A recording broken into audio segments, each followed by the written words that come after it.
Hello everybody, welcome back to the channel and welcome to our immaculate kitchen. Which is always immaculate, and we don't just clean it for filming videos in here. So as you'll have seen by the title of the video today, we're going to be harness cleaning. Disclaimer, this is just how we clean it. This might not be the best method, this might not be a good method at all, but it's how we clean, and if you're looking for tips, you might get some of this video. Let's just get in with it. Let's get on with it. Harnesses get two types of dirty for when they need washed. You've got when they get a bit smelly, and then when they get a little bit dirty. Being the time it is here in the UK, it is very wet outside. There is a lot of mud just splashing onto the bellies when they're running, so we are like cleaning these almost constantly now to get all the dirt off. And then in summertime you deal with the smell more because obviously it's sweaty and it stinks.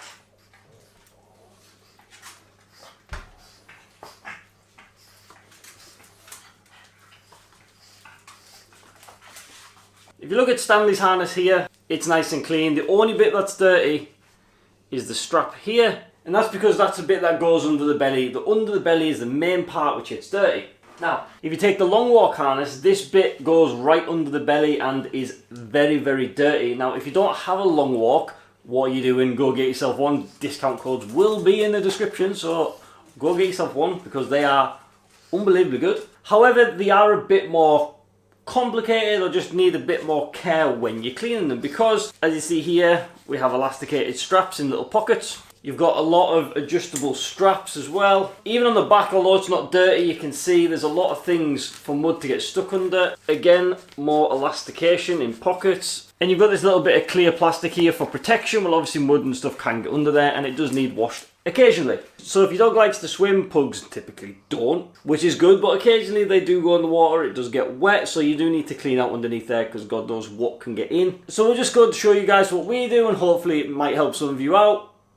It might not. Let's get going.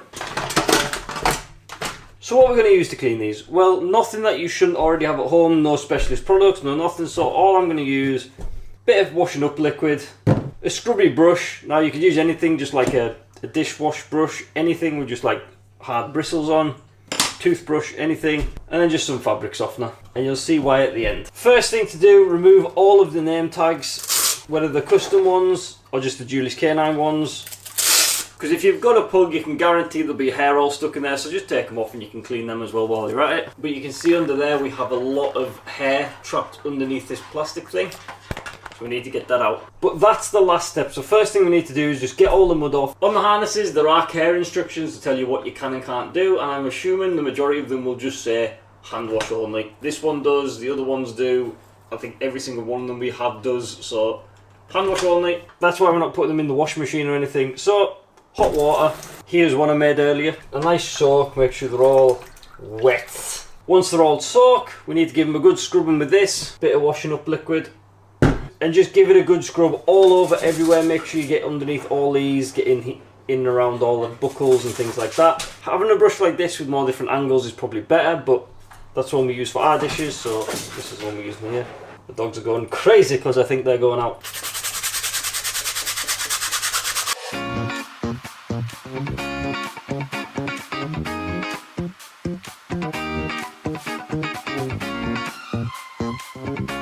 Make sure you clean the backside as well, because although this won't be dirty, obviously this is where the dog's sweat and all stuff like this goes onto it, so you need that clean because that's in contact with their body.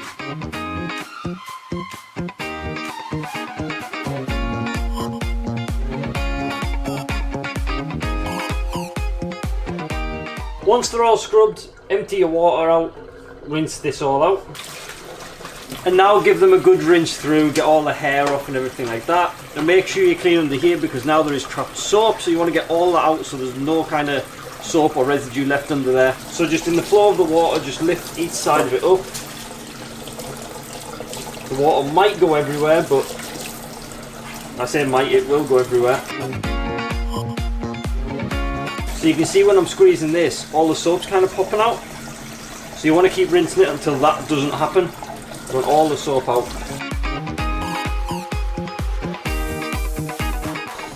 Now that you've rinsed it through, you can kind of see it is a lot cleaner. So I'm just going to have a little quick look around because I've already noticed here, just on there's still a little bit of mud in it, obviously where I haven't quite got it. So I'm just going to go back over it. I'm just going to check each one and just get all the all the points that I've missed. Also remember to clean your sink because you will get a build-up of hair.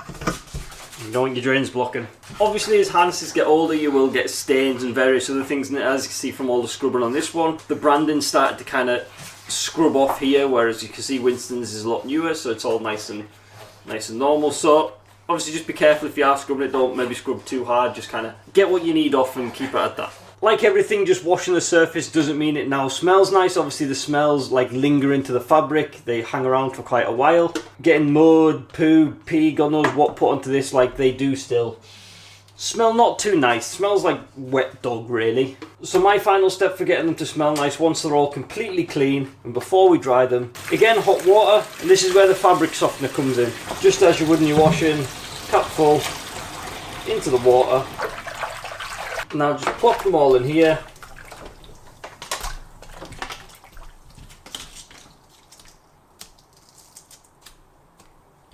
And just let them soak. Obviously all this nice smelly water will get into the fabric, hang about in the fabric, so they should smell nice afterwards, just like it does in the normal washing machine. Now I usually leave them in here for half an hour to an hour, depends if I need the sink for anything else. But after about halfway through, however long you're going to do it, come back, flip them all over. So obviously they do float to the top, so you need to get the other side and get them soaked right through from top to bottom. We will be back once I think they're done. So that's them well soaked and smelling beautiful. So let all the water out. Let the majority of the water just drip off from your shake, whatever you want to do. Squeeze them. Just get as much excess water as you can out of them. If you've just got one of the normal harnesses, that's you now done. You can just let it drip dry. You just either let it hang on your tap.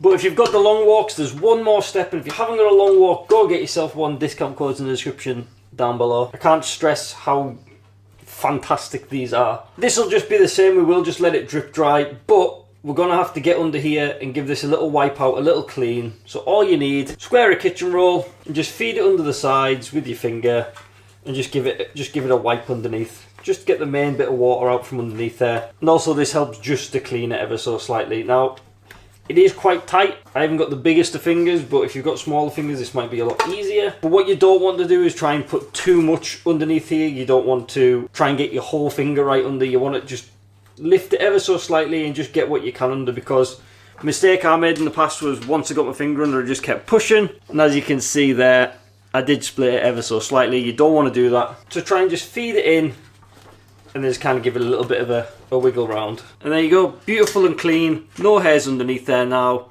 ready to go. So we just hang them on the radiator like this. You can let them drip dry wherever you would let them drip dry. Obviously everyone's homes will be different. And that's it, that's how we clean the harnesses. Now what I would recommend is doing this obviously after they've been out, because you might not be able to use the harnesses for a couple of hours or whatever, so you don't want to be doing it before they go out, because obviously then they'll be wet. So do it after they've been for the last walk of the day, and then they can dry overnight, and then they'll be ready for the next day. Because you like to get muddy, don't you? You do. But yeah, I'll throw up a little before and after here, just so you can see like the results. It's not perfect, it's not an exact science, but it's clean, it doesn't smell, it's easy, you don't have to spend a lot of money. Are you going for your food? Okay, I'll see. Where was I? They're clean, it was quick, it was simple, you don't have to buy anything special for it. It's good enough. But obviously it goes without saying, if you do regularly clean it, harnesses will last longer. We have yet to go through a Julius-k9 harness at all. We've only ever replaced them just to get a newer style or a different colour. But we've never worn one through, and one's never got to a state where it's disgusting. They're all immaculate. Pablo's 2-year-old harness looks exactly the same as Winston's brand new harness, so look after them, guys. Hope you guys enjoyed this video. Hope some of you guys found it helpful. And don't forget, if you are looking to get a harness, use a discount code, save yourself some money. Easy as that. Like, comment, subscribe as always. Peace out, guys.